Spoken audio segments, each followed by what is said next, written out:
Từ chương 1 đến chương 20, mấy chương đầu giọng hơi phèn mọi người thông cảm. Mở đầu câu chuyện là cảnh thành cổ Giang Nam, có thể ở nơi này tản bộ thì đều là những kẻ có tiền không phú thì quý, cửa tiệm Hiên cổ Bắc trong tiệm có tiếng. Ê, mau nhìn tên kia xem. Chỉ thấy cánh tay đang sờ vào một con tỳ hư bằng đá cẩm thạch trắng. Tên này ăn mặc thứ đồ vỉa hè gì kia. Tên nghèo đói cũng có gan tới tiệm ngọc của chúng ta ư? Tôi, Lục Phong, một ông chồng nội trợ một nghèo hai trắng, dựa vào vợ nuôi. Nhưng vợ tôi không chỉ có nhan sắc nghiêng nước nghiêng thành, mà còn là con gái rượu của tập đoàn Kỳ Thị. Vợ tôi, Kỳ Tuyết Vũ là thiên kim nhà họ Kỳ ở Giang Nam, là công chúa đích thực, mà tôi là con rể nhà họ Kỳ, là kẻ ở rể nhà họ Kỳ. Lộc Phong cuối cùng cũng chọn chúng mua con tỷ hưu này. Có một đoàn xe dừng trước tiệm. Két két. Trời đất, một chiếc Bentley theo sau là 5 con Benz. Tất cả đều đổ trước cửa tiệm đồ ngọc. Trông có vẻ như đến đón ai đó. Vậy chắc người mà bọn họ đón phải giàu lắm. Người đi đầu bước tiệm lễ phép nói: đây là lần thứ 5 tối tới mời cậu rồi. Thiếu gia, xin cậu hãy làm người thừa kế Lục gia. Đồng thời tất cả cúi dập người xuống, nói tiếp, sản nghiệp Lục gia cự phú, hiện tại không ai có thể quản lý, chỉ có thể dựa vào cậu thôi. Lục Phong thiếu gia. Nhân viên trong tiệm nói. Trời ạ, cái tên rách rưới này là thiếu gia gì? Một người nhân viên nói nhỏ. Chắc có gì nhầm lẫn thôi. Nhưng mà lúc nãy có nhận được một cuộc gọi thông báo, nói rằng thiếu gia Lục gia sẽ tới của hàng. Chẳng lẽ là anh ta thật ư? Lục Phong nói Lục gia bây giờ không có người quản lý. Vậy, thế thì có liên quan gì đến đứa con họ Lục bị bỏ rơi này chứ? Quả gia nói tiếp. Nhưng mà cậu là con cháu trực hệ nhà họ Lục mà. Hả? Tôi từ nhỏ đã không thích trong đoạt với ai. Bất kể là vị địa vị hay gia tộc, tôi đều có thể nhượng bộ người khác. Kể cả như vậy, bọn hộ năm đó vẫn đuổi tôi ra khỏi nhà họ Lục. Đó là những hình ảnh không thể quên trong quá khứ của Lục Phong. Lục Phong này là cái thứ gì chứ? Bây giờ chỉ ngoắc ngoắc tay gọi tôi về ư? Lục Phong giơ tay đập cái rầm vào kệ tủ. Thật sự coi tôi con chó hoang ư? Tất cả đều im lặng khi nghe lời nói của Lục Phong. Lục Phong quăng con tỷ hưu trong tay cho nhân viên nói: gói lại giúp tôi, tiền tôi sẽ trả tiền mặt. Nhân viên rụt rè trả lời: vâng ạ, ngài đợi chút. Vừa đẩy cửa vừa bước ra Lục Phong nói: về sau xin nhà họ Lục đừng tới quấy rầy cuộc sống của tôi nữa. Lão Hủ làm quản gia 30 năm. Cơ nghiệp 300 năm của Lục gia không thể bị phá hủy trong một khắc. Nhân viên nam nói: tỷ hưu mà vừa nãy Lục thiếu gia cầm đi, đã tráo đổi theo sự sắp xếp của ngài rồi ạ. Quản gia Lão Hủ nói: làm tốt lắm. Lão Hủ bấm gọi điện thoại gọi ai đó nói: ngày mai hãy đưa tới công ty của gia tộc Kỳ Thị mà Phong thiếu gia đang ở. Một bất ngờ. Chuyển cảnh tới mấy ngày sau, chưa gì đã nghe tiếng quát của một người phụ nữ: mua đồ ăn mà cũng lâu thế. Ngoại trừ việc ăn không ngồi rồi thì anh làm còn làm được gì nữa. Đến cả người hầu cũng không như vậy. À thì ra là mẹ vợ của Lục Phong tên là Thư Vân. Hết sức cưng chiều Tuyết Vũ mà không ngờ bị Lục Phong phế vật này lừa đi. Lục Phong vừa khép nép bước vào nói: mẹ, con đã về rồi, hơi muộn ạ. Mẹ vợ Lục Phong quát: anh còn mặt mũi gọi tôi là mẹ à? Cái đồ ăn hại như anh. Mẹ vợ Lục Phong hỏi: đây là những thứ gì? Bà bèn giật lấy túi đồ Lục Phong. Mua đồ ăn đều là những thứ người ta không cần, anh không ngại nhưng tôi thì có. Vừa nói xong bà ném túi đồ Lục Phong mới mua về vào người Lục Phong. Kiếp ở rể không tiền là mẹ vợ nó khinh thế đó. Chuyện là ở rể tiền vợ cho đi chợ mẹ vợ cũng lấy đi thua bài hết. Chắc lại mới thua bài hết tiền nên bực tức. Lục Phong im lặng nhặt đồ lên không nói gì. Mẹ vợ lớn tiếng nói: không biết ông nội Tuyết Vũ nghĩ thế nào nữa, chỉ hôn cho đúng tên ăn mày này. Từ ngoài cửa có giọng nói: mẹ, Lục Phong con đã về rồi. Vừa mở cửa bước vào Tuyết Vũ than: vừa mệt vừa đói. Hai người đang làm gì? Lục Phong nói Tuyết Vũ. Má vợ Lục Phong chen ngang nói: Tuyết Vũ, con đã về rồi. Hôm nay thật sự mẹ tức chết được. Tuyết Vũ nói: chuyện gì đây? Lục Phong, anh với mẹ em xảy ra chuyện gì vậy? Thở dài: về nhà cũng không yên thân. Lục Phong nói: ở ngoài chợ. Lục Phong đang lựa rau thì nghe có tiếng xì xào. Ồ, đây chẳng phải là con rể nhà họ Kỳ sao? Mua rau ủng. Chẳng phải hôm trước chị Thăng mới đánh bài với chúng ta sao? Không ngờ nhà họ Kỳ nghèo tới mức rau cũng không có mà ăn. Lục Phong giọng mừng rỡ nói: ô, dâu lá bên này trông tươi chưa kìa. Tuyết Vũ nói: mẹ không cho anh ấy tiền đi chợ à?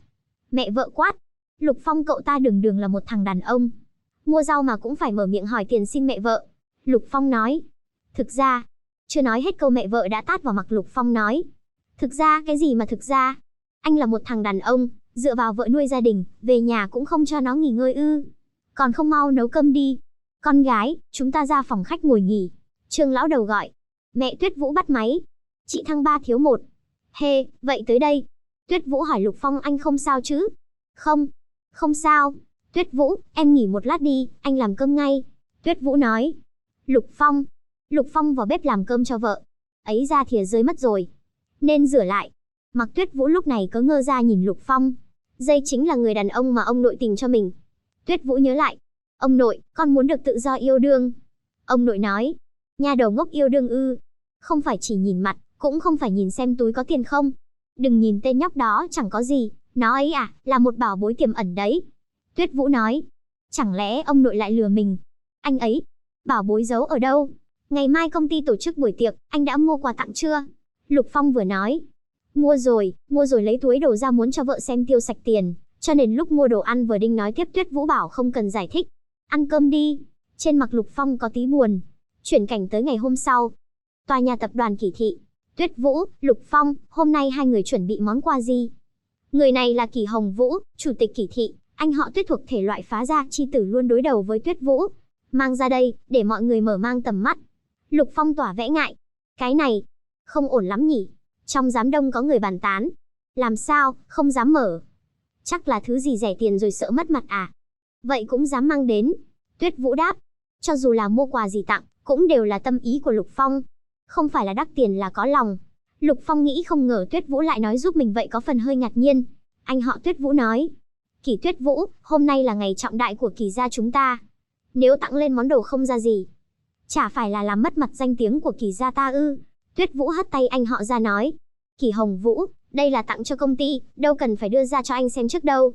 Anh họ Tuyết Vũ nói. Nói gì thì nói anh cũng là anh họ của em có cần ăn nói với anh vậy không? Với lại anh muốn kiểm tra cô loại phế vật như Lục Phong mang đến thứ gì chứ? Tuyết Vũ nói. Kỳ Hồng Vũ, anh đừng có mà quá đáng. Lục Phong níu tay Tuyết Vũ lại nói. Tuyết Vũ, chúng ta sắp tới muộn rồi, vào trước đi đã. Hôm nay tao xem, Lục Phong mày có thể đem tặng thứ bảo bối gì? Mọi người thay nhau bàn tán. Trong buổi lễ kỷ niệm 10 năm thành lập tập đoàn Kỳ Thị, có một giọng nói. Cảm ơn mọi người đã tới buổi lễ mừng của Kỳ Thị. Còn ồn ào cái gì nữa? Ông ấy là chủ tịch hội đồng Kỳ Thị, Kỳ Nhạc Sơn, bác của Kỳ Tuyết Vũ, là ba của Kỳ Hồng Vũ. Kỳ Hồng Vũ nói nhỏ với ba. Là Kỳ Tuyết Vũ và thằng chồng ở rể của nó tới công ty náo loạn. Bác của Tuyết Vũ giọng thản nhiên nói. Thanh niên thích náo nhiệt thôi mà, nhưng nếu làm ảnh hưởng tới danh tiếng của Kỳ gia vậy thì không được. Lục Phong rụt rè trả lời. Bác, không phải chúng cháu gây sự. Bác tỏ vẻ không quan tâm. Ngừng đi, điều vào tham gia buổi lễ đi. Anh họ của Tuyết Vũ có ý đi đụng vào Lục Phong. Tránh ra. Tuyết Vũ nói với Lục Phong, đi vào rồi anh nói ít thôi, đừng để bọn họ tìm ra lỗi. Được, vào trong sảnh tiệc. MC thông báo trên bục. Nhà họ Tôn ở Giang Nam tặng một bức tranh chữ của Đường Bá Hổ với lời chúc phồn vinh hưng thịnh.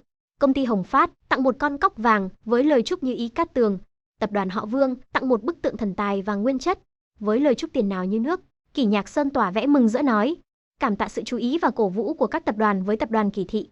MC nói lớn tiếp theo là tới muốn quà của người chồng không nghề nghiệp của Kỳ Tuyết Vũ.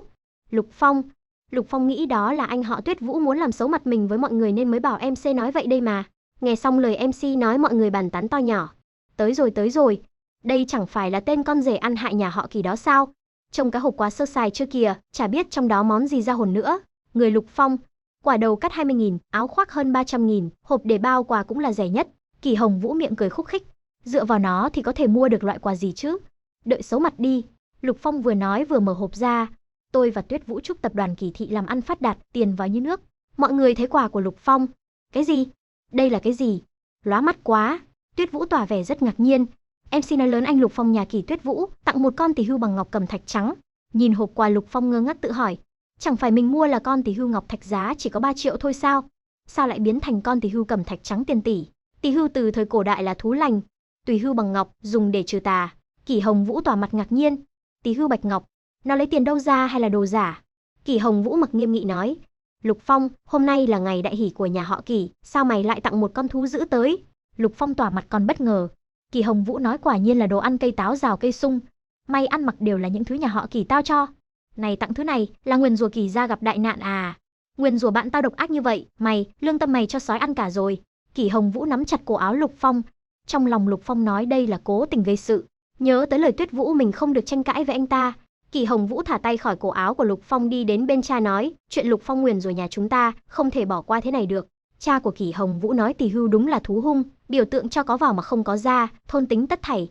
Lục Phong, dã tâm của cậu đã rõ ràng đến thế là muốn nuốt trọn cả Kỳ gia ta. Bác của Tuyết Vũ nói Lục Phong này là muốn nuốt trọn Kỳ gia. Cậu còn gì để nói không? Câu vừa nói xong bên dưới mọi người thay nhau bàn tán. Một tên ở rể như Lục Phong còn muốn thâu tóm cả Kỳ gia. Không thể trông mặt mà bắt hình dong, có người mặt dày như thế sao? Quả nhiên Lục Phong này là có tâm cơ. Thật đáng tiếc nữ thần như Tuyết Vũ sao lại gả cho tên phế vật này chứ?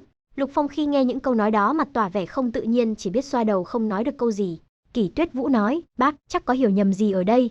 Vẽ mặt của Kỳ Nhạc Sơn tỏa vẻ không quan tâm lời nói của Tuyết Vũ. Kỳ Hồng Vũ mặt đắc ý nói, Tuyết Vũ, chồng em đúng là không đơn giản nhỉ, em còn muốn bảo vệ nó.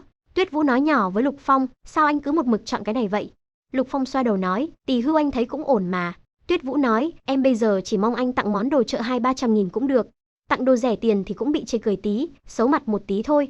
Bây giờ tặng thứ nhạy cảm như vậy, bị bọn họ nói là có dã tâm thâu tóm sản nghiệp Kỳ gia. Thế thì bố mẹ em chết mất. Lục Phong nói, anh không nghĩ nhiều đến thế, chỉ là...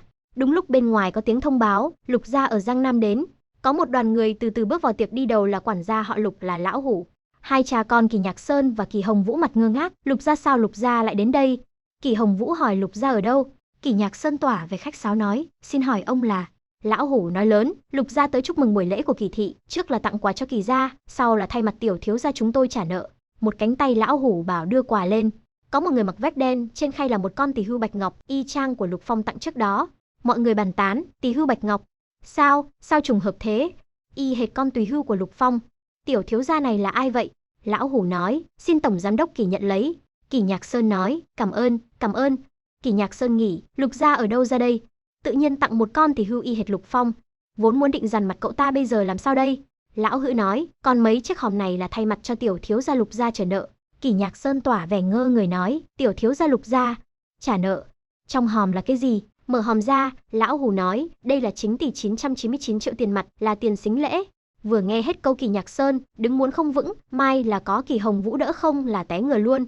Lão Hủ nói, tiểu thiếu gia Lục gia tôi và Thiên Kim tiểu thư Kỳ gia là kỳ kết lương duyên, chỗ này đều là sính lễ. Tôi vẫn còn chút việc, xin được cáo từ trước. Kỳ Nhạc Sơn nói, ồ, vậy để tôi tiễn ngài. Tuyết Vũ thắc mắc, anh nói tiểu thiếu gia Lục gia này rốt cuộc là ai chứ? Lục Phong nghĩ chả phải là đang nói mình sao? Lục Phong đáp lời Tuyết Vũ, anh cũng không biết. Tiểu thiếu gia Lục gia này là ai nhỉ? Sau khi tập đoàn Lục gia vừa đi, có một người hỏi Kỳ Nhạc Sơn, không biết là vị thiên kim nào của Kỳ gia, được nhà hào môn này để mắt tới ạ? Kỳ Nhạc Sơn mặc khó coi trả lời, tôi làm sao biết được? Các chị em tranh nhau là mình có cơ hội về làm dâu Lục gia. Một người mặc áo đỏ nói, Lục gia ra tay nhiều như vậy, tiểu thiếu gia đó nhất định bị ta thu hút rồi. Bà già kia, tiểu thiếu gia này thích con. Hai nữ nhân kia lườm nhau, nữ nhân mặc áo đỏ nói, cái gì? Kỳ Tuyết Vũ nghĩ, tuy là mình và Lục Phong đã kết hôn 3 năm rồi, nhưng Lục Phong tôn trọng mình như khách. Tuy mang tiếng vợ chồng nhưng lại chưa từng làm chuyện ấy với nhau. Tên quỷ nhát gan này sao có thể là một kẻ có tiền được chứ? Kỳ Tuyết Vũ nhìn Lục Phong. Kỳ Hồng Vũ cầm con tỳ hưu mặt vui vẻ nói với ba nhìn con tỳ hưu mà nhà họ Lục tặng này, thật là quý giá. Có thể trừ tà, có thể thúc đẩy lương duyên. Kỳ Hồng Vũ nói không sai. Nhìn con tỳ hưu, Kỳ Tuyết Vũ nói, không phải giống con mà Lục Phong tặng sao? Vậy mà Kỳ Hồng Vũ nghe thấy cái gì? Lục Phong tặng là cái thứ gì chứ? Có thể giống như thứ mà Lục gia, tiểu thiếu gia tặng ư? Kỳ Tuyết Vũ nói, quà cũng đã tặng rồi, chúng tôi đi đây. Đi về, anh còn nấu cơm nữa. Chuyển cảnh tới nhà Tuyết Vũ, vào bàn ăn đã thấy nào là sườn xào chua ngọt, thịt bò xào đậu Hà Lan, thịt heo hầm với bắp. Lục Phong vừa đặt đĩa trứng cuộn lên bàn ăn, chưa kịp ngồi xuống thì đã nghe mẹ vợ nói, người ta thì được sính lễ mấy tỷ. Tiểu Vũ nhà ta đến nửa đồng cạo gió sính lễ cũng chả được. Kỳ Ngọc Thụ cha vợ của Lục Phong lên tiếng, nói ít thôi. Mẹ vợ quát, Kỳ Ngọc Thụ ông còn bảo vệ nó, tôi thì nói gì sai. Nói xong đập bàn cái cạch, đứng lên nói, con gái tôi không được đau lòng à. Từ nhỏ tới lớn, ông cụ nói là thương con gái chúng ta nhất. Kết quả thì sao? Hôn nhân đại sự lại sắp xếp nhà ta như thế này. Nói cậu đấy, còn có mặt mũi ăn cơm à? Bám váy vợ mà vẫn còn nuốt được sao? Tiểu Vũ, ngày mai con ly hôn với Lục Phong đi. Nghe tới ly hôn mặc Kỳ Ngọc Thụ biến sắc, thế làm sao được? Đây là hôn sự mà bố đã lựa chọn cẩn thận mà. Cái gì mà không được? Mẹ Tuyết Vũ nắm lấy lỗ tay chồng nói, chúng nó không ly, thì tôi với ông sẽ ly hôn. Thế thì càng không được. Lục Phong nói, mọi người không phải cãi nhau đâu ạ, con sẽ ly hôn với Tuyết Vũ. Mặt mẹ Tuyết Vũ mừng rỡ nói, cậu nói thật sao? Tuyết Vũ mặc không tin được những gì mình vừa nghe. Lục Phong, anh nói cái gì? Con làm Kỳ gia mất mặt, khiến Tuyết Vũ chịu thiệt thòi, vậy con sẽ rời đi. Về phòng, Lục Phong đã soạn sẵn đơn ly hôn. Tới sáng hôm sau, Tuyết Vũ nói với mẹ con không muốn ly hôn. Mẹ Tuyết Vũ kéo vai Tuyết Vũ nói, Tiểu Vũ, sao lại thế? Khó lắm nó mới chủ động nói ly hôn. Mẹ đừng nói nữa. Lục Phong chồng con, anh ấy quản lý chuyện trong nhà. ở bên con những lúc con cần anh ấy nhất, chưa từng để con lạnh. Tuy rằng anh ấy không làm những việc đại sự, nhưng anh ấy chịu thương chịu khó, con rất biết ơn. Chuyện ly hôn, con không đồng ý. Lục Phong đứng ngoài nghe hết những lời Tuyết Vũ nói, không ngờ Tuyết Vũ biết hết những việc mình làm, đều có thể cảm nhận hết. Mình còn cho rằng em ấy không quan tâm. Được, vậy mình không chia tay. Lục Phong nắm lấy tay Tuyết Vũ nói, Tuyết Vũ, anh đồng ý với em. Từ hôm nay trở đi sẽ không nói ly hôn nữa. Anh sẽ thay đổi vì em. Thay đổi? Tin anh đi. Em không cần anh thay đổi gì cả, anh là chính anh là tốt rồi. Chỉ là em hy vọng không bị những người nhà họ Kỷ chế giễu nữa. Không muốn bị coi thường, cho họ biết họ sai rồi. Vâng ạ, anh sẽ giúp em, không để em bị coi thường nữa. Yên tâm đi. Vì em, anh sẽ đòi lại tất cả những thứ đã mất. Thành phố Giang Nam. Anh Lục Phong, anh về rồi đấy à? Ừ, anh cần lấy lại những thứ mình đã mất. Dạ, tập đoàn muốn xây dựng công ty ở Giang Nam, sắp xếp cho anh phụ trách đấy. Chắc đó là bài thử thách cho con chó hoang này của Lục gia. Nực cười. Những việc lúc trước mà họ làm với anh thật quá đáng mà. Em không phải nói thay bọn họ, anh cũng không hy vọng Tử Hàm em sẽ trở thành kẻ thù của anh. Dù sao người thân thiết với anh ở Lục gia cũng chẳng có mấy người. Thôi anh đi đây. Lục Phong xem tin nhắn trong điện thoại nói, kịch hay chỉ vừa mới bắt đầu thôi. Bên ngoài tập đoàn Kỷ thị, giờ ở đâu cũng là công ty mới của Lục gia. Chúng ta nhất định phải ký được hợp đồng làm đối tác với Lục gia. Kỷ Nhạc Sơn nói, mẹ có thể không biết, Lục gia kia rất là thần bí. Tổng giám đốc mới của họ ngay cả bảo vệ tòa nhà cũng chưa từng gặp. Lục gia đứng đầu bất động sản cả nước, Kỷ gia chúng ta bỏ qua miếng bánh này, chẳng lẽ đến cái cửa cũng không sờ được. Kỷ Nhạc Sơn nói, con xem việc này, không phải Tuyết Vũ rất phù hợp đi bàn chuyện sao? Kỷ Hồng Vũ mặc đắc ý nghĩ, đống rắc rối này mà đi làm thì chỉ có thất bại. Lần này xem cô ta tự làm xấu mặt mình. Tuyết Vũ nhớ lại lúc sáng Lục Phong dặn, nếu là việc hợp tác làm ăn với Lục gia, em cứ đồng ý đi. Việc hợp tác lớn như thế nhất định không cho em cơ hội đâu. Em yên tâm, bọn họ nhất định sẽ cho thôi. Tuyết Vũ đứng lên nói, bà, cháu muốn thử xem. Kỷ Nhạc Sơn nhắc nhở, Tuyết Vũ, thanh niên có nhiệt huyết là chuyện tốt, nhưng chuyện này cháu có đảm đương nổi không? Kỷ Hồng Vũ nói, Kỷ Tuyết Vũ lần này anh tặng cơ hội lại cho em đó, nhưng em có làm nên chuyện không đây? Nhớ lại lời Lục Phong dặn ở nhà là nhất định được. Tuyết Vũ mặc sợ nói, bà nội, nếu lần này cháu không thành công, cháu đồng ý rời khỏi công ty. Ồ, không ngờ Tuyết Vũ lại nói cỡ này, rời khỏi công ty luôn, vậy để anh mở mắt chờ xem. Lục Phong kéo cửa bước vào, Tuyết Vũ, hội nghị đã họp xong chưa?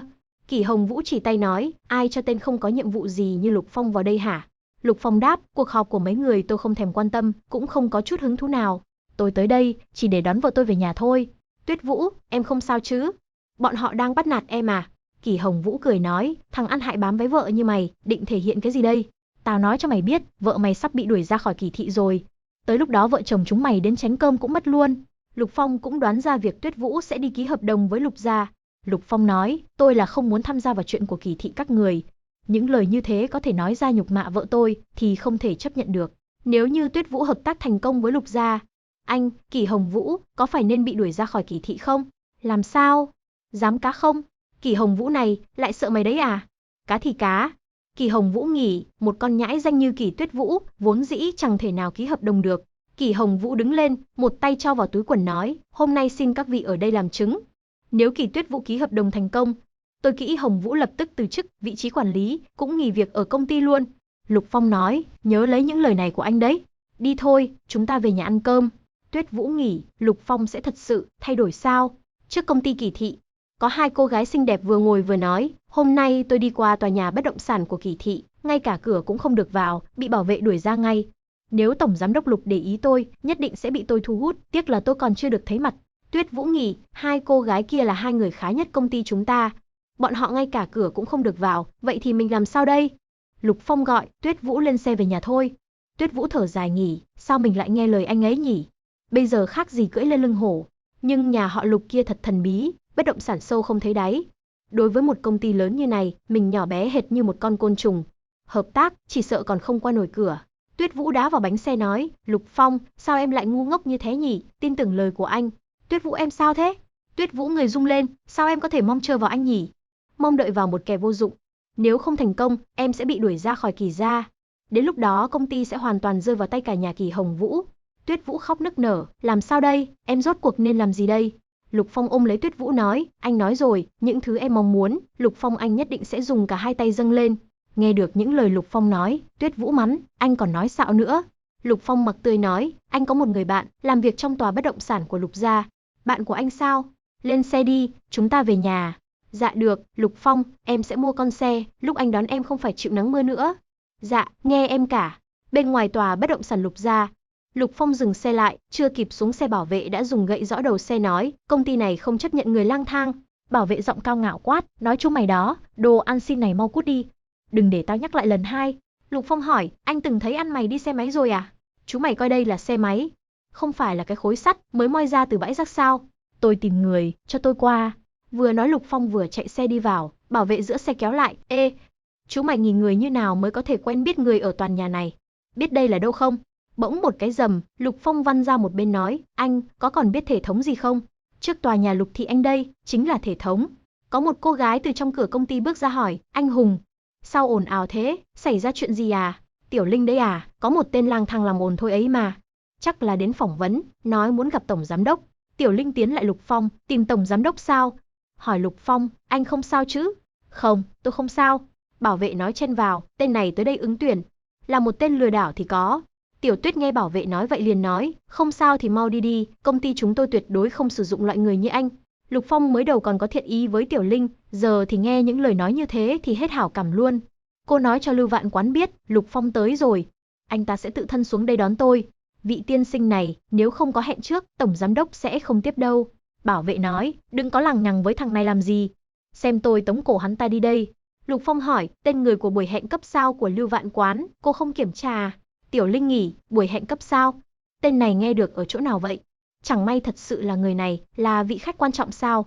Lục Phong bấm gọi cho Lưu Vạn Quán, giám đốc hiện thời của bất động sản Lục thị, thiếu gia. Sao cậu lại tự mình tới đây?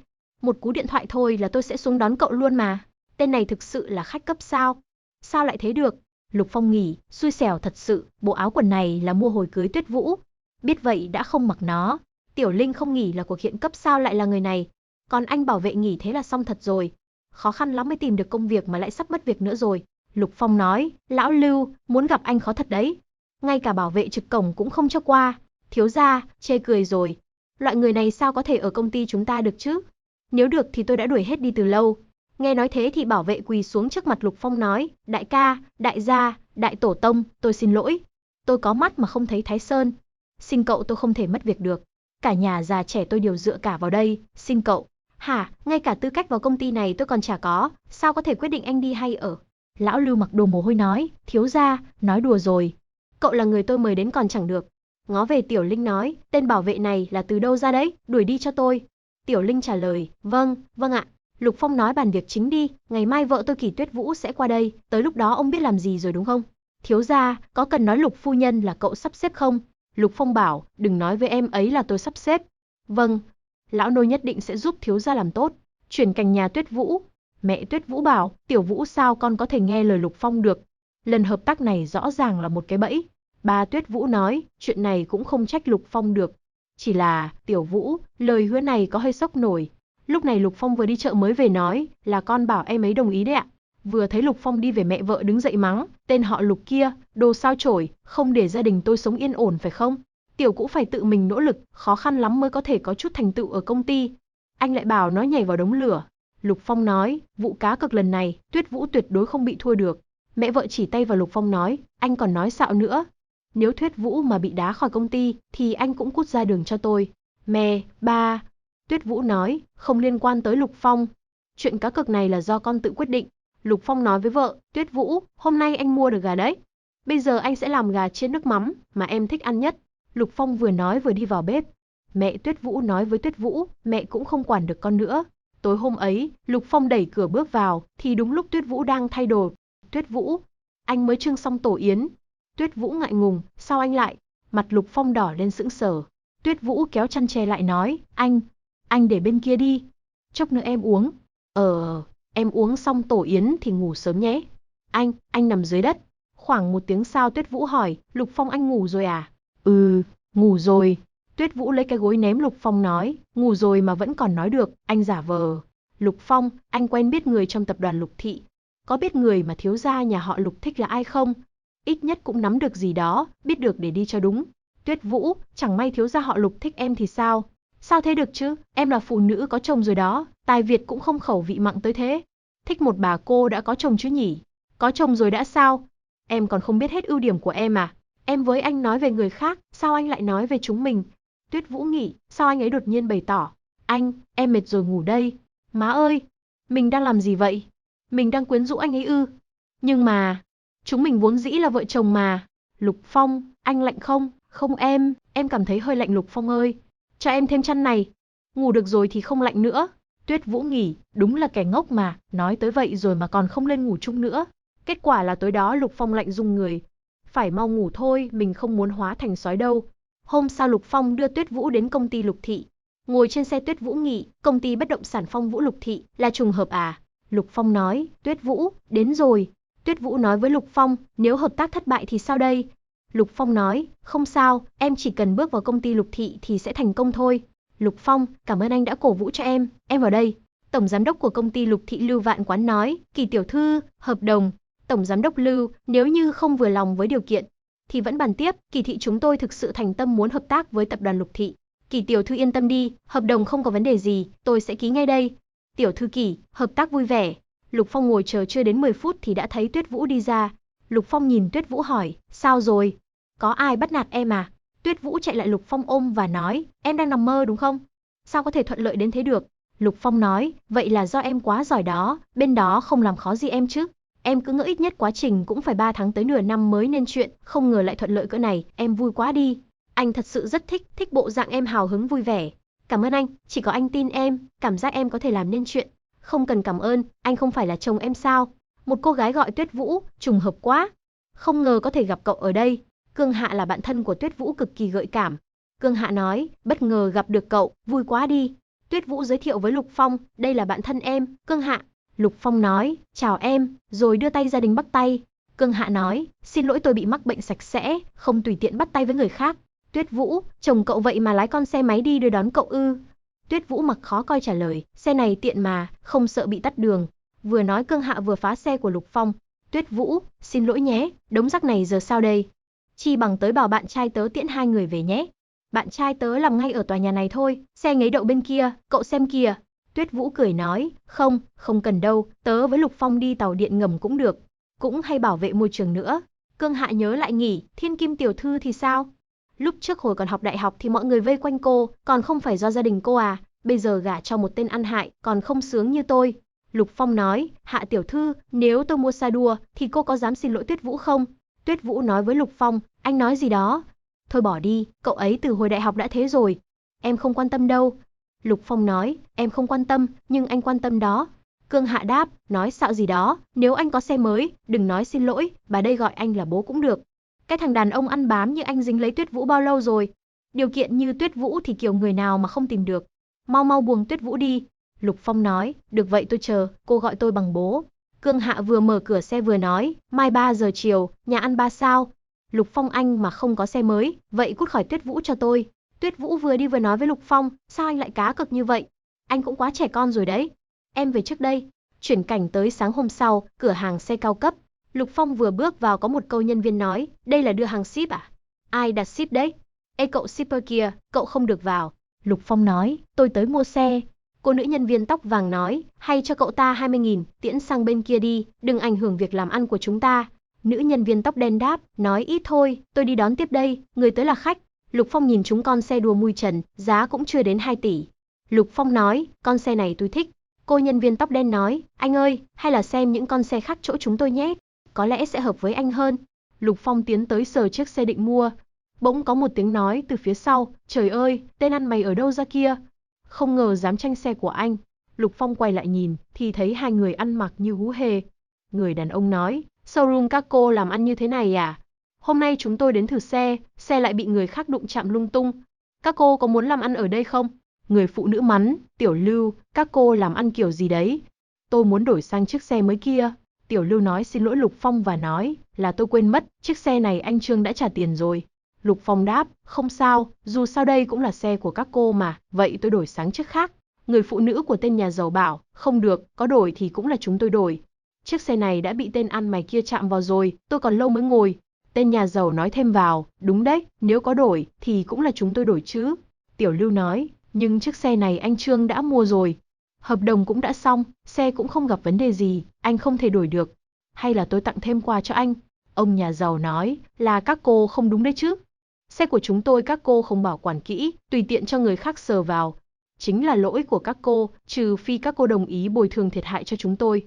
Người phụ nữ của tên nhà giàu, hai tay chống hông mà quát, tôi không quan tâm. Đấy là việc của các cô. Chúng tôi là người thiếu tiền đấy à? Mạc Tiểu Lưu nhất thời không biết giải quyết sao nói, chuyện này. Lục Phong nói, được thôi cô cũng không phải khó xử đâu, tôi muốn chiếc xe này, chốc nữa tôi sẽ lái đi. Vừa hay các anh không cần nữa. Ngoài ra, tôi muốn cả chiếc xe kia nữa. Mạc Tiểu Lưu ngạc nhiên nói, giờ cơ. Hai người nhà giàu kia, như đứng hình nói, chúng mày biết nó là gì không? Chém gió cái gì đấy? Lục Phong tiến tới chiếc xe, để túi đen trên đầu xe vạch ra từ từ và nói, ở đây có 6 tỷ tiền mặt. Tiểu Lưu nói, anh ơi, chiếc xe này 17 tỷ, 6 tỷ thì không đủ. Lục Phong đáp, tôi biết không đủ, này thì tôi hiểu, tín dụng bên cô sẽ chiết khấu cao hơn tiền mặt một chút, phần còn lại, tôi dùng thẻ. Vừa nói vừa đưa thẻ cho Tiểu Lưu. Lục Phong nghĩ, Tuyết Vũ ngồi xe này chắc hẳn sẽ dễ chịu hơn con sẽ đua thấp bé kia. Cầm lấy thẻ Lục Phong đưa Tiểu Lưu nghỉ, đây là thẻ đen trong lời đồn sao, tài khoản ít nhất cũng 1.000 tỷ mới mở được thẻ đen. Người này rốt cuộc là ai? Cô nhân viên tóc vàng chạy lại, đẩy Tiểu Lưu ra bên và nói, anh ơi, xe anh để em hoàn thiện hợp đồng giúp anh được không? Lục Phong ngạc nhiên nói, hợp đồng mua xe tôi chỉ ký với nhân viên Lý Lưu Hân thôi. Dù gì thì ăn mày như tôi sao có thể để cô đón tiếp được. Tiểu Lưu nói với Lục Phong, bây giờ anh là khách VIP của showroom chúng tôi. Đây là danh thiếp của tôi, về sau có cần gì cứ liên hệ ạ. Lục Phong nói, nhân viên Lưu, đăng ký xe cũng nhờ cô nhé. Hôm nay tôi phải lái nó về, ngoài ra chiếc xe kia bao giờ tôi dành qua lấy. Tiểu Lưu đáp, vâng ạ, anh Lục, không vấn đề gì chứ. Lục Phong ngồi vào xe và nói, trông em có vẻ tốt bụng, giúp anh một việc nhé. Vợ chồng bọn họ đổi xe bất chấp khoản đặt cọc là đã phá hợp đồng rồi đúng không? Tiểu Lưu đáp, vâng, anh nói đúng ạ, để tôi ra ngoài xử lý. Hai vợ chồng như hóa tượng, cô vợ hỏi ông chồng đấy là ai? Ông chồng nói, này không ổn, mất hết thể diện, xe cũng mất luôn. Cô vợ hỏi chồng ơi, chúng mình đã trả tiền rồi, xe lại không có, giờ sao đây? Ông chồng bảo, để anh tìm chúng nó đòi tiền lại, không thể mất trắng thế được. Tiểu Lưu nói, xin lỗi hai người, tiền không thể hoàn lại được. Bởi vì đây là đặt cọc, các điều khoản lúc trước đã nói rõ rồi ạ. Anh nói không cần cũng tương đương với việc anh phá hợp đồng, cho nên anh phải bồi thường. Ông chồng hỏi cái gì? Chúng tôi phải đền tiền. Đâu ra cái luật đó vậy? Chúng tôi thêm tiền là được chứ gì? Chúng tôi chỉ cần cái xe là được. Tiểu Lưu nói, xin lỗi anh đã vào danh sách đen showroom chúng tôi. Cũng không còn tư cách mua xe ở cửa hàng chúng tôi rồi ạ. Chuyển cảnh trước công ty Kỳ Thị, chỉ thấy Kỳ Tuyết Vũ đang đứng trong hiên, ngoài trời thì mưa. Suy nghĩ những lời Kỳ Hồng Vũ vừa nói, Tuyết Vũ à, đừng tưởng cô ký được hợp đồng với nhà họ Lục là cô đã thắng. Lần hợp tác này cuối cùng có thành công hay không, vẫn còn chưa biết. Muốn tôi deal, chờ thành công đi đã. Kỳ Tuyết Vũ thở dài. Trong xe Lục Phong gọi, Tuyết Vũ anh tới đón em đây, mau lên xe đi. Lục Phong cầm ô che cho Tuyết Vũ, mở cửa xe bảo Tuyết Vũ em mau lên xe đi. Tuyết Vũ hỏi Lục Phong, xe này đâu ra đấy? Lục Phong trả lời, đương nhiên là đi cướp. Đi thôi, chúng ta đi mời cô bạn Cương Hạ của em đi ăn. Em mau gọi điện thoại đi. Tuyết Vũ mặc hết hồn hỏi, cái gì? Anh đi cướp hả? Nói đùa rồi, cướp đâu dễ thế? Lục Phong đáp, anh nói dẫn đó, em yên tâm đi. Anh không làm gì xấu đâu. Chúng ta xuất phát thôi. Tuyết Vũ nghỉ, hy vọng là anh ấy không đi cướp thật. Chuyển cảnh tới trước nhà hàng 3 sao. Cương Hà nói, cái tên chồng vô tích sự kia của Tuyết Vũ nhất định là không dám tới. Con xe này trông cũng được đấy chứ. Tuyết Vũ và Lục Phong từ trong xe bước ra. Lục Phong nói, xe này được lọt vào mắt cô Hạ. Là vinh dự của chúng tôi. Cương Hạ hỏi, Tuyết Vũ, không phải chứ? Trước mặt tôi cậu cũng không cần phải mua xe cho anh ta để giữ thể diện chứ. Tuyết Vũ trả lời, chiếc xe này thực sự là do Lục Phong mua mà. Lục Phong hỏi cô Hạ, cô thua rồi, cô chuẩn bị sẵn sàng xin lỗi chưa? Cương Hạ đáp, Lục Phong, anh đừng có tự vẽ lên mặt. Bây giờ thuê xe cũng được mà. Anh mua, đừng có kể chuyện cười chứ. Lấy giấy tờ xe ra đây, không thì tôi không nhận thua đâu. Lục Phong nghỉ tiêu thật rồi, hợp đồng mua xe hình như vẫn còn để ở showroom. Cương Hạ cười nói, không lấy ra được phải không, anh cũng chỉ là một kẻ lừa đảo mặt dày thôi. Tuyết Vũ lay nhẹ cánh tay Lục Phong nói, em đói lắm rồi, hay chúng mình vào ăn cơm trước đi. Tuyết Vũ nghỉ, Cương Hạ cứ một mực bám giết không tha. Trước tiên cứ tìm cớ gì lơ đi đã, hy vọng chút nữa cậu ấy uống nhiều sẽ quên mất. Cương Hạ kéo tay Tuyết nói, được thôi, ăn cơm trước đã. Trong lòng Cương Hạ nghỉ, xem tôi lát nữa sẽ vạch trần lời nói dối của anh thế nào. Có một chiếc xe dừng lại, người bước ra nói, Cục Cưng anh tới rồi, nhớ anh không? Chuyển cảnh vào nhà hàng, Cương Hạ giới thiệu đây là bạn trai tớ, Trương Siêu, mới được lên chức quản lý công ty Đằng Phi. Đây là chồng của Kỳ Tuyết Vũ bạn thân em, người ta cũng đi xe đua giống anh đó. Tuyết Vũ nói, chúc mừng thăng chức, công ty Đằng Phi cũng là một nơi rất tốt, bạn trai cậu giỏi thật đấy Cương Hạ. Tuyết Vũ nghỉ, giờ này Lục Phong còn nghịch điện thoại làm gì không biết. Lục Phong đang nhờ thám tử điều tra Trương Siêu.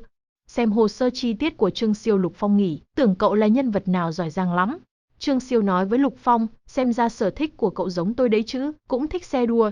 Không biết hiện tại đang làm ở công ty nào, lương tháng bao nhiêu. Trong lòng Trương Siêu nghĩ, cái tên nghèo rớt này mà cũng dám lái con xe như của mình, không phải do lấy được cô thiên kim nhà giàu đó sao? Con chó may mắn này. Lục Phong nắm lấy tay Tuyết Vũ trả lời, tôi hiện đang là lái xe toàn thời gian. Chủ của tôi chính là vợ tôi Tuyết Vũ. Hàng ngày tôi lái xe đưa đón em ấy đi làm. Trương Siêu cười nói, có người còn nói thẳng việc ăn bám vợ của mình như thế này ư? Anh là một thằng đàn ông lại không có công ăn việc làm gì. Không thấy nhục à? Cương Hạ nói với bạn trai, đâu phải ai cũng có trách nhiệm, biết đảm đương như anh đâu. Trương Siêu nói với Cương Hạ đâu có, là một thằng đàn ông đó là chuyện nên làm mà. Lục Phong tay chống cầm nói, Trương Siêu, tên này tôi nghe một người bạn bên Đằng Phi nhắc tới rồi. Công ty Đằng Phi gần đây xảy ra một vụ thất thoát tài sản, điều tra ra thì là do một vị quản lý ăn chặn tiền công, về sau bị xử lý đuổi việc. Tên vị quản lý đó là Trương Siêu, chắc không phải anh đâu nhỉ? Nghe Lục Phong nói thế Cương Hạ nổi giận nói, sa thải, Trương Siêu anh mất việc rồi, anh lừa tôi suốt bấy nay. Cương Hạ em nghe anh giải thích đã, anh chuẩn bị nhảy việc rồi. Là công ty Lục Thị đang mời anh, ngày mai anh có thể chính thức nhận việc, cấp còn cao hơn, lương gấp bội. Sao Lục Phong biết được vụ mình nhảy việc? Cương Hạ rời đi và nói, anh lừa trẻ con đấy à? Công ty Lục Thị dễ vào lắm chắc. Anh được mấy cân mấy lạng bà đây còn không biết chắc, chia tay. Cương Hạ, em đừng đi, xin em đấy. Với bằng cấp học vấn nghề nghiệp như này mà mình không còn lo không kiếm được việc ư? Chuyển cảnh đến sáng hôm sau, trước tòa nhà Lục Thị, thanh niên Trương Siêu cầm tờ sơ yếu lý lịch đi vào, chờ tôi trở thành quản lý của bất động sản Phong Vũ Lục Thị đi. Cương Hạ nhất định sẽ quay lại với mình. Vào tới trong cửa thì có một cô nhân viên nói, anh Trương, tổng giám đốc chúng tôi đích thân chờ phỏng vấn anh. Trương Siêu đắc ý nghĩ, xem ra chất lượng mấy tấm bằng giả này được đấy chứ. Tài liệu giả này mà tập đoàn lớn như thế cũng không nhận ra. Lục Phong nói, Trương Siêu, chúng ta lại gặp nhau rồi. Trương Siêu hết hồn hỏi, Lục Phong, tên ăn bám như anh sao lại ở đây? Cô nhân viên nói, đây là tổng giám đốc của chúng tôi, xin anh Trương chú ý lời nói của mình. Lục Phong nói đáng tiếc quá, Trương Siêu, tôi chính là ông chủ của bất động sản Phong Vũ Lục Thị. Bằng cấp học vấn nghề nghiệp, che giấu lịch sử ăn chặn tiền công, ngay cả tên cũng là giả. Anh cho rằng tôi sẽ bị anh lừa à? Cầm giấy tờ, ném thẳng mặt Trương Siêu nói, đúng là ngu ngốc, một người không biết liêm sỉ như anh, ai cho anh dũng cảm tới lừa tôi vậy? Trương Siêu quỳ xuống ôm gói Lục Phong, khóc lóc van xin nói, Lục Tổng, xin anh đừng nói cho Cương Hạ. Tôi thật sự không thể mất đi cô ấy, xin anh hãy cho tôi một cơ hội sống. Lục Phong nói, nữ đào mỏ gặp nam lừa đảo, đúng là tuyệt phối. Anh yên tâm, chỉ cần anh nghe tôi tuyệt đối sẽ để cho anh và Cương Hạ trăm năm hạnh phúc, sớm sinh quý tử. Nghe vậy Trương Siêu như nhẹ cả người nói, chỉ cần anh không nói cho Cương Hạ, tôi nghe theo anh cả. Trương Siêu rời đi, chỉ thấy Lục Phong ngó qua cửa sổ thở dài. Cảnh chuyển đến công viên lúc này Trương Siêu nói, em đừng đi, anh thực sự được công ty Lục Thị tuyển mà, anh có việc làm rồi. Cương Hạ nói, tôi còn lâu mới tin kẻ lừa đảo như anh, chúng ta đã chia tay rồi. Trương Siêu đưa điện thoại cho Cương Hạ xem. Mở tin nhắn ra thấy, anh Trương Siêu, ngày mai xin anh hãy chuẩn bị đầy đủ hồ sơ, chính thức vào làm tại công ty chúng tôi. Đọc xong tin nhắn, Cương Hạ trở mặt nhanh như ánh sáng nói, anh yêu, thật ư, anh thật sự vào làm ở Lục Thị ư. Xin lỗi nhé, lúc trước là do em giận quá lỡ lời, em yêu anh như vậy, sao có thể muốn chia tay với anh chứ? Chỉ là em hy vọng anh có tương lai mà thôi. Cổ vũ anh ấy mà, đừng trách em nhé. Trương Siêu nói, Cương Hạ, cô gái tốt như em rồi cũng quay về bên anh vui lắm, sao trách em được chứ? Anh yêu à, chúng ta cùng chụp chung bức anh nhé. Chụp hình liền đăng lên Facebook, bạn bè vào bình luận, nào là lời khen, nào là chúc mừng. Tuyết Vũ cũng thấy bài đăng của Cương Hạ hỏi Lục Phong, Cương Hạ nói Trương Siêu được vào làm quản lý của bất động sản Phong Vũ Lục Thị rồi, mời chúng ta sang ăn mừng, anh muốn đi không? Lục Phong trả lời, vậy anh đi cùng em. Chuyển cảnh tới buổi tiệc, Tuyết Vũ cụng ly với Cương Hạ nói, chúc mừng cậu nhé, Trương Siêu trở thành quản lý bất động sản Phong Vũ nhanh như vậy, hai người cũng sắp làm ngày lành đi thôi. Cương Hạ đáp, tôi nói tìm bạn trai cũng phải tìm người có trách nhiệm, kiếm được nhiều tiền. Tuyết Vũ, cậu xem cậu nỗ lực như vậy, kết quả lại gả cho một tên ăn bám. Cô gái áo xanh nói, Tuyết Vũ cũng không tệ mà, tự mình làm nên chuyện, mọi người đều sống tốt. Cô gái áo hồng nói, đúng thế, ngày vui hôm nay đừng nhắc đến nữa. Trương Siêu hồi hộp, tỏa vẻ khách sáo nói, Lục Tổng. Lục Phong nói, hồi hộp cái gì?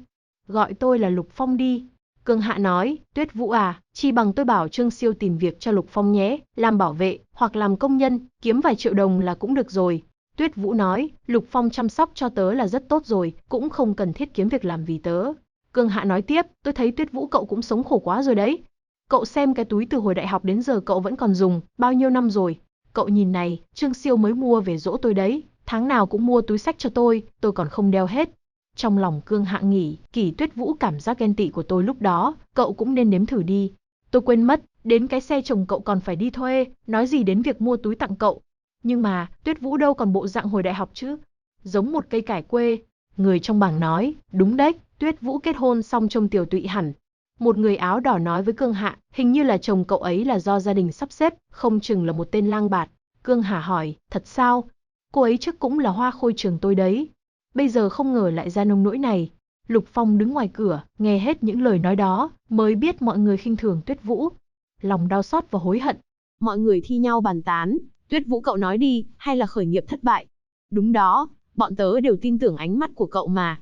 Tuyết Vũ chồng cậu biết làm gì? Chồng tớ nhiều mối quan hệ lắm, có cần giúp cậu giới thiệu không? Tuyết Vũ trả lời, không cần đâu, tớ thấy Lục Phong ở nhà làm việc cũng ổn mà.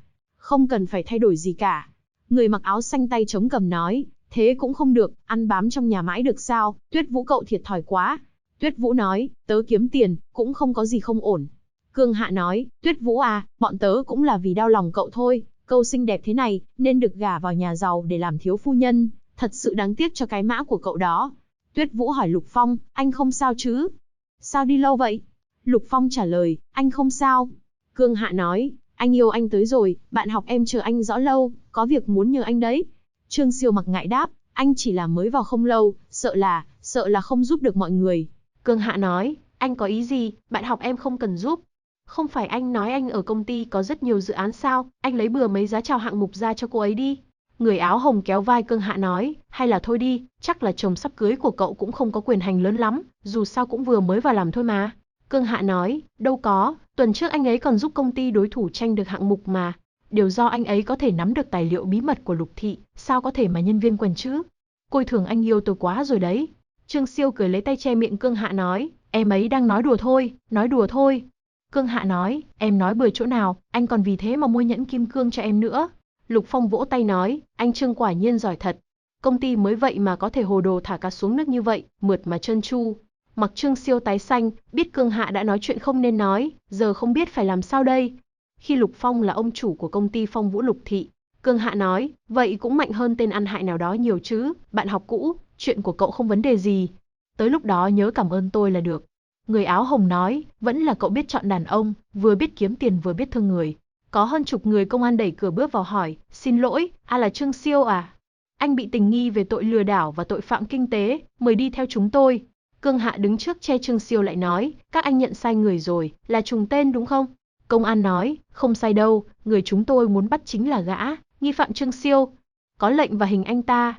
Nghi ngờ tiết lộ thông tin công ty, sử dụng tiền công, sử dụng bằng giả, hãy đi theo chúng tôi. Nhìn Trương Siêu bị đưa đi cả đám không nói gì nhất là Cương Hạ. Mọi người cười nói, trong Cương Hạ vừa nãy hoanh hoang kìa, hóa ra bạn trai cậu ta là một tên khốn nạn phạm pháp. Có người cười nói, đúng là vật họp theo loài, thôi bỏ đi, tôi về sau không giao lưu gì với loại người này nữa. Trương Siêu nói với Cương Hạ, em phải tin anh sẽ làm lại từ đầu. Cương Hạ vừa khóc vừa nói, Trương Siêu, từ hôm nay chính thức chia tay. Tôi và anh từ nay không còn quan hệ. Tuyết Vũ chạy đến an ủi Cương Hạ nói, cậu đừng đau lòng, chắc là hiểu lầm gì thôi. Bạn trai cậu cũng đâu chắc chắn là tội phạm. Cương Hạ nói, đừng có chạm vào tôi, cô thì có tư cách gì mà thương hại tôi. Trương Siêu còn hơn thằng chồng phế vật của cậu, ít nhất thì anh ta còn tiêu tiền vì tôi. Thứ tôi không cần nhất chính là sự thương hại của cậu. Kỷ Tuyết Vũ, một Trương Siêu có là cái gì, tôi nhất định sẽ gả cho một người tốt hơn cậu, sống tốt hơn cậu. Cậu bớt thánh mẫu thương hại tôi đi. Chẳng qua hôm nay cậu thấy tôi mất mặt, đạo đức giả chứ thực ra là đang chê cười tôi. Tôi không cần tất cả các người. Nói thế xong Cương Hạ chạy ra ngoài, Tuyết Vũ nói, mình không ngờ Cương Hạ lại nghỉ như vậy, mình vẫn luôn coi Cương Hạ là bạn mà. Lục Phong ôm vai Tuyết Vũ nói, đừng đau lòng vì loại người đó, không đáng đâu. Tuyết Vũ, đồ ăn chỗ này không ngon, anh mua đồ về nhà nấu cho em ăn nhé. Áo hồng nói, Lục Phong này, trông có vẻ thực lòng đối xử tốt với Tuyết Vũ đấy chứ. Áo cam nói, tớ cũng muốn một ông chồng đối xử tốt với tớ như vậy. Qua mấy ngày sau, Cương Hạ vừa bước vào nhà nghe Tiểu Lưu nói, tên tội phạm kinh tế Trương Siêu này là bạn trai cậu đúng không? Lên cả đầu mục tin mới rồi này. Cậu không sao chứ? Cương Hạ nói, tớ bây giờ bắt đầu không có bạn trai rồi. cậu rảnh thì sao không tự quan tâm chính cậu đi? Vẫn chưa kiếm được đơn nào à, tiền nhà tháng sau cậu không thể lại trễ nữa đâu đấy. Tiểu Lưu trả lời, không đâu, hôm nay tớ được 2 đơn liền, có một vị khách trông thì tầm thường, cuối cùng mua hẳn 2 chiếc xe. Tổng lại cũng phải 20 tỷ, tớ đạt chỉ tiêu cả nửa năm luôn rồi. Cương Hạ hỏi, người có tiền, nam hay nữ? Nếu quen biết được nhà giàu thì sao không đối xử niềm nở với người ta? Tiểu Lưu nói, là nam, chắc tầm 20-30 tuổi. Tớ sửa hợp đồng xong mai còn phải đưa cho anh ta nữa. Cương Hạ nắm tay Tiểu Lưu nói, Lưu Hân à, câu chốt được đơn rồi, trưa mai mời tớ đi ăn đi, tớ qua công ty cậu tìm cậu. Tiểu Lưu trả lời, cũng được, nhưng mai tớ phải tiếp khách hàng, không biết có thời gian đi ăn không? Cương Hạ nói, thế càng tốt, cậu nhân cơ hội này cảm ơn người ta, mời anh ấy đi ăn trưa. Cơ hội gặp người tầng mây cao như thế phải nắm lấy chứ.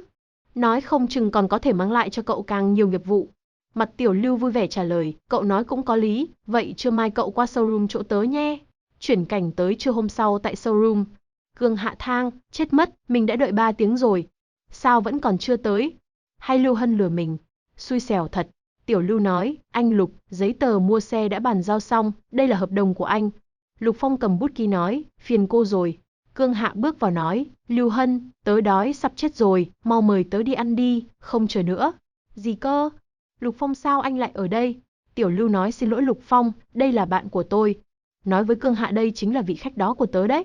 Nghe Tiểu Lưu nói là vị khách đó liền nghỉ, không nhờ Lục Phong chính là tên nhà giàu đó. Hay là do Tuyết Vũ muốn giữ thể diện nên cho anh ta tiền mua xe. Còn Kỳ Tuyết Vũ này, tự mình kiếm tiền còn chưa đủ. Vung tiền cho đàn ông để giữ thể diện, xem ta lật mặt cặp vợ chồng già vợ ân ái này xem nào. Lục Phong, trùng hợp quá, không ngờ lại là anh, Tuyết Vũ đâu? Lục Phong trả lời, em ấy bận đi làm rồi. Cương Hạ nghĩ, mình chỉ cần quyến rũ Lục Phong là vừa có thể trả đũa Kỳ Tuyết Vũ, lại vừa được anh ta mua sắm cho, một công đôi việc. Cương Hạ đứng sát sau lưng Lục Phong nói, anh Lục Phong em xin lỗi nhé. Lúc trước là do em quan tâm Tuyết Vũ mới nói anh như vậy. Bây giờ thấy anh và Tuyết Vũ tình cảm như vậy em hâm mộ quá, mong anh đừng để bụng nhé. Cương Hạ làm bộ khóc nói, lúc trước là do em không biết nhìn người, không nhìn ra được tên khốn Trương Siêu kia, sớm biết thế em đã tìm một người bạn trai biết thương người yêu như anh rồi. Lục Phong tỏ vẻ không quan tâm nói, Tuyết Vũ sắp tan làm rồi. Tôi đi đón em ấy trước đây. Cương Hạ nghỉ, Tuyết Vũ, Lục Phong chỉ biết có Kỳ Tuyết Vũ mà lờ mình đi. Cương Hạ chạy đến ôm vai Lục Phong nói, em hiểu Tuyết Vũ lắm, từ hồi học đại học đã quá độc lập rồi, không biết thấu hiểu người khác. Nếu cô ấy cứ mãi kiêu căng với anh như thế, anh cũng đừng trách nhé. Lục Phong đẩy tay Cương Hạ ra nói, Tuyết Vũ đối xử với tôi như nào, chẳng liên quan gì đến một người ngoài như cô cả. Lục Phong lái xe rời đi. Cương Hạ nói, Lục Phong anh là cái thá gì chứ, tôi sẽ tóm được anh thôi, khiến anh phải ngoan ngoãn nghe lời. Chuyển cảnh đến chiều nhà Kỳ Tuyết Vũ. Lục Phong vào bếp nấu cơm, vừa trong bếp đi ra nói, ăn cơm thôi, hôm nay là canh cá lóc, nấu riêng cho em đó. Lục Phong, Cương Hạ vừa mới nhắn tin cho em nói, ngày mai 12 chúng ta ăn chung bữa cơm, nói là muốn xin lỗi em. Giờ em không biết đối mặt với cô ấy sao nữa, chẳng lẽ coi như chưa có gì xảy ra. Lục Phong nói, Tuyết Vũ, nếu em cứ phân vân thế này, chi bằng em đi gặp đi, anh đi với em. Tuyết Vũ trả lời, dạ, được ạ. Chuyển cảnh đến nhà hàng, Cương Hạ chạy tới ôm vai Tuyết Vũ nói, ngày hôm đó xảy ra chuyện như vậy tâm trạng tôi không tốt, cho nên mới nói như vậy. Bây giờ tôi xin lỗi cậu, mong cậu tha thứ cho tôi. Tuyết Vũ kéo tay mình lại nói, cậu cũng chia tay với anh ta rồi, thôi bỏ qua đi. Cương Hạ hỏi, Lục Phong đâu, sao anh ấy chưa đến, tôi cũng muốn xin lỗi anh ấy. Tuyết Vũ trả lời, chắc anh ấy có việc gì không qua được. Cương Hạ nghĩ, trời giúp mình đây, hai người họ có vẻ cãi nhau, cơ hội của mình tới rồi. Cương Hạ nói, Tuyết Vũ à, cậu cãi nhau với Lục Phong hả, anh ta bắt nạt cậu ư? Tuyết Vũ, cậu xuất sắc như thế này, sao lại gả cho hắn? Anh ta du thủ du thực, vậy mà còn dám ức hiếp cậu, tớ đau lòng cho cậu lắm đó. Tuyết Vũ nói, thực ra Lục Phong đối xử với tôi rất tốt, cũng thỉnh thoảng tạo bất ngờ cho tớ, hơn nữa đó là người mà ông nội tớ chọn. Tuy rằng mình là người phát tiền tiêu cho anh ấy tặng tớ những món trang sức không tệ, gu thẩm mỹ cũng được đấy chứ. Cương Hạ nghĩ, cái lắc tay kia, chả phải là của hãng P&G sao, giá cũng phải hơn 300 triệu. Quả nhiên tiền tiêu mỗi tháng của Lục Phong không ít. Thế này thì dễ làm rồi, chỉ cần mình quyến rũ được Lục Phong. Tuyết Vũ, cô không chỉ phải bỏ tiền nuôi đàn ông, mà còn phải nuôi thêm Tiểu Tam là tôi đây.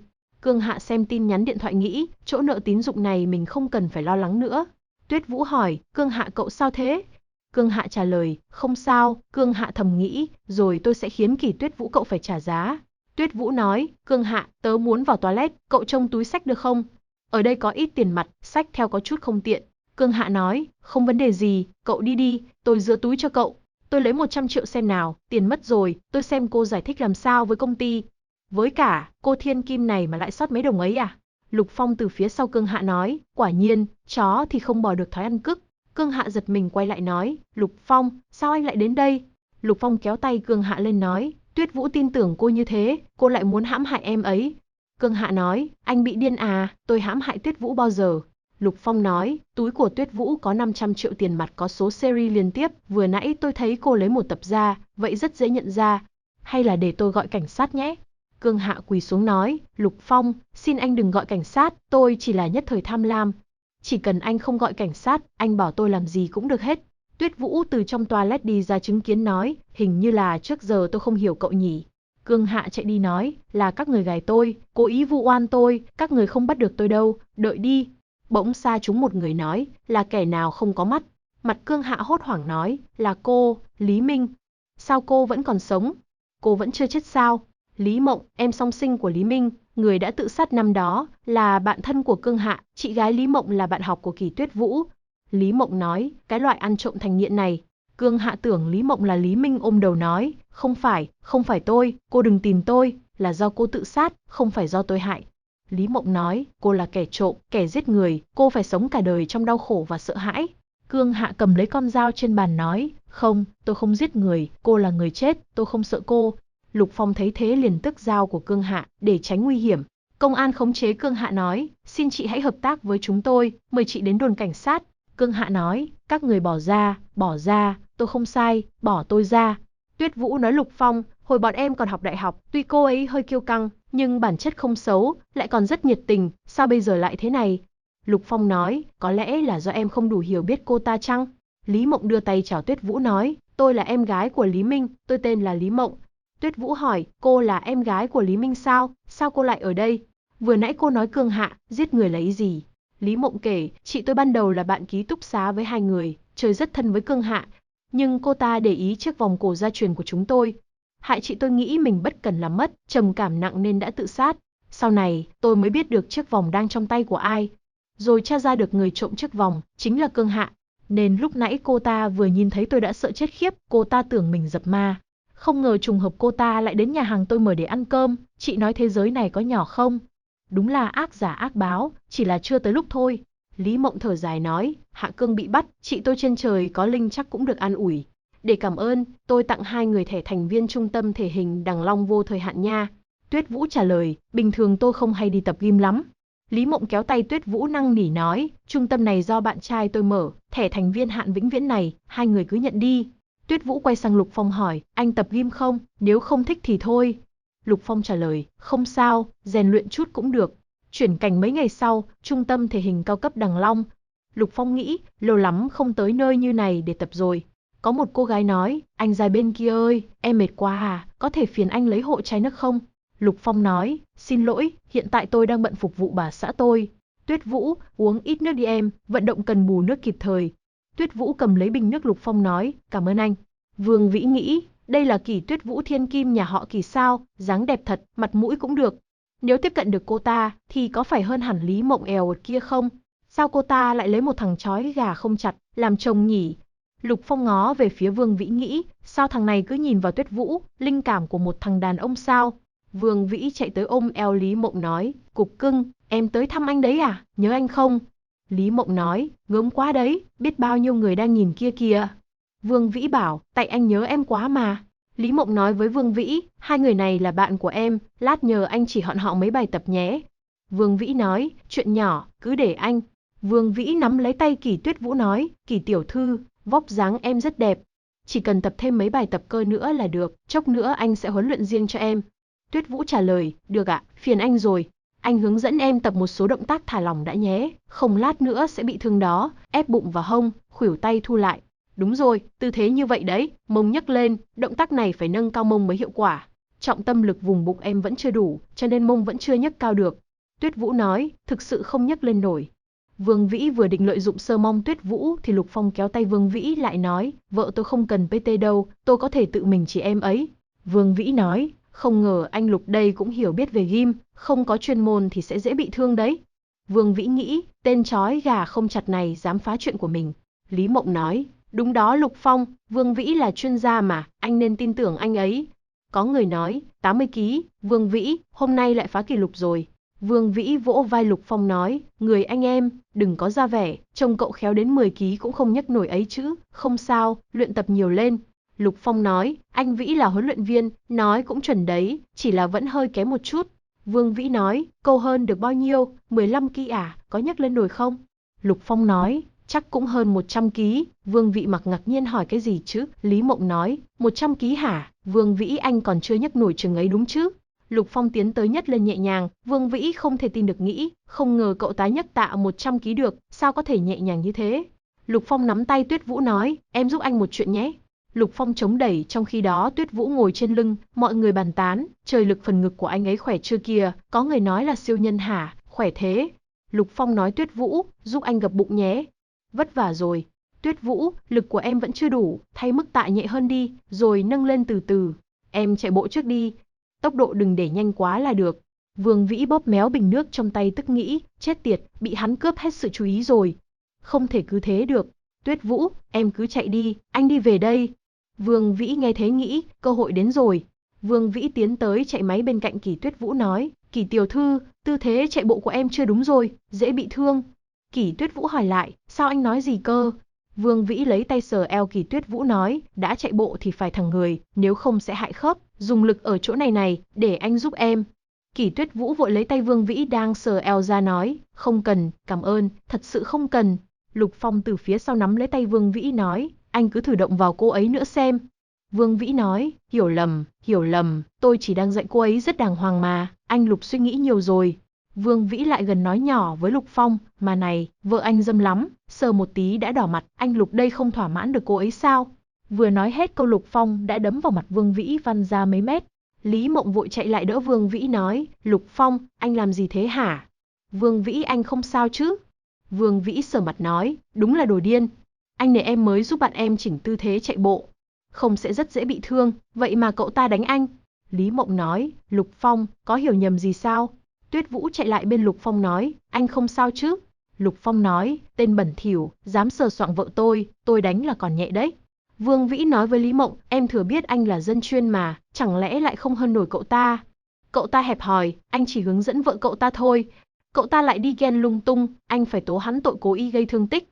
Một cô gái nói, người ta hướng dẫn cũng là tâm ý của người ta, sao anh chi ly thế, đàn ông cao to sao mà nhỏ mọn quá vậy? Lục Phong nói, tôi nhỏ mọn sao, nhìn tên biến thái này đụng chạm vợ mình mà không làm gì, ấy mới không phải là đàn ông. Cô em này có vẻ rộng lượng, ở đây cưỡi lừa tìm ngựa cũng dễ hiểu. Chỉ là cô không lọt được vào mắt bổn thiếu gia thôi. Cô còn thua vợ tôi mấy con phố. Tuyết Vũ, hôm nay không tập nữa, mình về nhà thôi. Nghe xong cô cái bị Lục Phong làm lơ càng thêm tức. Vương Vĩ chỉ ngón trỏ về Lục Phong nói, Vương Vĩ tôi còn chưa bị ai đánh bao giờ, chuyện này còn chưa xong với tôi đâu. Lục Phong nói, anh muốn làm gì? Vương Vĩ nói, anh có dám đấu một trận với anh em tôi không? Huấn luyện viên thể lực, học võ 5 năm, Lưu Ngạo bước đến nói, dám đánh Vĩ ca. Nhãi danh, mày chán sống rồi sao? Lý Mộng nói với Vương Vĩ, anh mau bảo họ dừng tay lại đi anh. Vương Vĩ trả lời, không sao, chỉ là cho hắn ta một bài học thôi mà. Không có đánh thật đâu em. Lưu Ngạo tiến tới đám Lục Phong nói, Tuyết Vũ em lui ra. Tuyết Vũ hốt hoảng nói, Lục Phong, cẩn thận. Lục Phong bắt lấy nắm đấm Lưu Ngạo nói, còn biết đỡ, anh em, đánh chết nó cho tao, dám đấm Vĩ ca. Nghe Lưu Ngạo nói thế hai người nữa xông lên đánh. Chỉ mất 30 giây, Lục Phong đã hạ bọn họ nói, mấy năm không dùng đến, động tác chậm hẳn. Lục Phong dùng chân đè đầu Lưu Ngạo nói, thằng danh đừng có chạy, chỉ cần đại ca Hà Thần Đông của tao tới, là mày ăn đủ. Lục Phong nói, mày thử gọi Hà Thần Đông qua đây, để tao xem nó làm được gì. Vương Vĩ bấm số gọi cho Hà Thần Đông giọng sợ hãi nói, đại ca, anh tới trung tâm thể hình đi, anh em đang bị ức hiếp đấy. Một tí sau Hà Thần Đông bước vào cao giọng nói, thằng nào chán sống náo loạn chỗ này, ra đây cho tao. Lưu Ngạo và Vương Vĩ đứng phía sau Hà Thần Đông nói, đại ca, chính nó. Vương Vĩ nói, đúng vậy, chính là nó tên Lục Phong. Hà Thần Đông nghe thấy tên Lục Phong hết hồn kéo mắt kính ra nhìn kỹ. Là Lục Phong, quay lại đấm cho Lưu Ngạo một cái bốc phun máu. Hà Thần Đông quát, mày dám ra tay với cậu ấy, biết đó là ai không? Mày úp sọt tao rồi. Hà Thần Đông liền quỳ xuống trước mặt Lục Phong nói, Phong ca, tụi nó có mắt như mù, xin cậu rộng lượng bỏ qua. Tuyết Vũ nghĩ, người này hung dữ quá, có vẻ hắn biết Lục Phong. Lục Phong sợ Tuyết Vũ nghi ngờ, liền đỡ Hà Thần Đông lên nói, lúc trước là bạn tôi giúp anh không cần phải đối xử với tôi như thế. Hà Thần Đông nói, Phong ca, người bạn đó. Hà Thần Đông nghĩ, cậu ấy nói ai vậy, giúp mình chính là cậu ấy cơ mà. Lục Phong nói nhỏ với Hà Thần Đông, anh là người thông minh, anh biết nên làm gì mà. Mọi người xung quanh không biết Lục Phong nói gì mà chỉ thấy Hà Thần Đông gật đầu tới tấp. Vương Vĩ đứng sau hỏi, đại ca, sao anh phải khúm núm với nó là cái thá gì chứ? Hà Thần Đông quay lại tắc vào mặt Vương Vĩ nói, mày thấy mày sống dài quá rồi hả? Đây là Phong ca, mau xin lỗi đi. Vương Vĩ còn chưa hiểu được chuyện gì mặc ngơ ngác nói, sao lại thế, là nó đánh em trước cơ mà. Lục Phong nói, phải nhờ Thần Đông thì chuyện này mới có kết quả. Thần Đông nắm lấy cổ áo Vương Vĩ nói, Phong ca không thể vô duyên vô cớ đánh mày, nói, mày đã làm gì? Vương Vĩ nói, em đang hướng dẫn vợ nó nghiêm túc, tự dưng nó nói em quấy rối, hàm hồ quá mà. Lý Mộng cầm điện thoại lên nói, anh buông bạn trai tôi ra, nếu không tôi gọi cảnh sát đó. Tuyết Vũ vịnh tay Lục Phong nói, liệu có xảy ra chuyện gì không? Lục Phong nói, yên tâm, Thần Đông ra tay tự có chừng mực của hắn. Hà Thần Đông hỏi, cô là bạn gái của Vương Vĩ, Hứa Lị Lị. Lý Mộng ngạc nhiên hỏi, Hứa Lị Lị nào, tôi tên Lý Mộng. Hà Thần Đông lấy tay xoa đầu nói, sao tôi nhớ lần trước nó gọi điện thoại nhắc đến là Lị Lị mà. Mặc Vương Vĩ đổ mồ hôi nói, đại ca, bạn gái em tên Lý Mộng mà, anh nhầm rồi. Tuyết Vũ nói với Lục Phong, xem ra tên Vương Vĩ này không phải người đàng hoàng. Lục Phong nói, anh đã nhìn ra từ lâu rồi. Lý Mộng hỏi Vương Vĩ, anh còn bạn gái nào tên Hứa Lị Lị nữa, sao tôi không biết gì thế nhỉ? Mặt Vương Vĩ mặt tái xanh nói, cục cưng, oan cho anh quá, thật sự là Thần Đông ca nhớ nhầm mà, anh chỉ có một bạn gái là em thôi. Em không tin anh cho em xem điện thoại, thoải mái luôn. Anh trong sạch thật mà, anh không biết Hứa Lị Lị là ai hết. Điện thoại Vương Vĩ rên lên người gọi là Hứa Lị Lị. Vương Vĩ bắt máy Hứa Lị Lị nói, anh ơi, hôm nay em qua tập nhé, anh phải cho em phòng riêng đấy, chúng mình chơi trò độ khó cao tí nhé. Lý Mộng tát vào mặt Vương Vĩ nói, anh còn nói không quen, hóa ra bấy lâu anh lừa tôi, cái đồ khốn này. Bây giờ tôi gọi điện thoại, thu hồi quyền quản lý câu lạc bộ của anh. Anh không xứng quản lý chỗ này. Vương Vĩ quỳ xuống nói, Lý Mộng, em đánh anh mắng anh đi, anh chỉ phạm vào lỗi mà thằng đàn ông nào cũng phạm thôi mà. Là vị khách nữ này quyến rũ anh, ước mơ của anh chỉ có em và trung tâm này mà thôi. Lý Mộng nói, anh còn dám mơ với ước, đúng là buồn nôn.